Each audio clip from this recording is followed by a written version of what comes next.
ರಾಜ್ಯ ಸರ್ಕಾರ ಈಗ ಪಹಲ್ಗಾಮ್ನಲ್ಲಿ ಆದಂತಹ ಕನ್ನಡಿಗರೇನು ಸಾವನ್ನಪ್ಪಿದ್ದಾರೆ ಅವರಿಗೆ ಪರಿಹಾರವನ್ನ ಘೋಷಣೆಯನ್ನ ಮಾಡಿದ್ದಾರೆ ಮುಖ್ಯಮಂತ್ರಿಗಳು.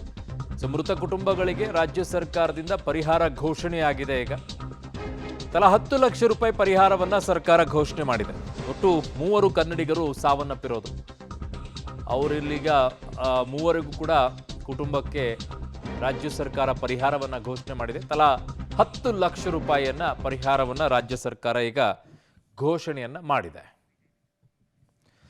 ಪಹಲ್ಗಾಮ್ನಲ್ಲಿ ಉಗ್ರರ ದಾಳಿಗೆ ಸಾವನ್ನಪ್ಪಿದಂತಹ ಕನ್ನಡಿಗರಿಗೆ ಪರಿಹಾರ ಘೋಷಣೆಯನ್ನು ಈಗ ರಾಜ್ಯ ಸರ್ಕಾರ ಮಾಡಿದೆ.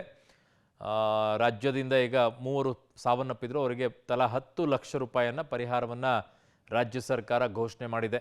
ಇನ್ನೂ ಅವರ ಮೃತದೇಹ ಬರಬೇಕಾಗಿದೆ. ಇವತ್ತು ಬೆಳಗಿನ ಜಾವದಲ್ಲಿ ಬರುತ್ತೆ, 3:30-4 ಗಂಟೆ ಸುಮಾರಿಗೆ ಮೃತದೇಹಗಳು. ತದನಂತರ ನಾಳೆ ಅಂತ್ಯಕ್ರಿಯೆ ಕೂಡ ನಡೆಯುತ್ತೆ.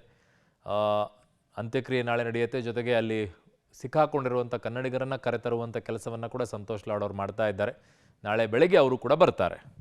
ಕ್ಯಾಂಡಲ್ ಲೈಟ್ ಪ್ರತಿಭಟನೆಯನ್ನು ಬಿಜೆಪಿಯವರು ಮಾಡಿದ್ದಾರೆ. ಪಹಲ್ಗಾಮ್ನಲ್ಲಿ ಉಗ್ರರ ಅಟ್ಟಹಾಸ ಏನು ನಡೆದಿದೆ ಆ ವಿಚಾರದಲ್ಲಿ ಉಗ್ರ ಅಟ್ಟಹಾಸದ ವಿರುದ್ಧ ಬಿಜೆಪಿ ಕ್ಯಾಂಡಲ್ ಲೈಟ್ ಪ್ರತಿಭಟನೆಯನ್ನು ಮಾಡಿದ್ದಾರೆ. ಉಗ್ರ ದಾಳಿಯಲ್ಲಿ ಬಲಿಯಾದವರಿಗೆ ಬಿಜೆಪಿಯಿಂದ ಶ್ರದ್ಧಾಂಜಲಿಯನ್ನು ಸಲ್ಲಿಸಿದ್ದಾರೆ.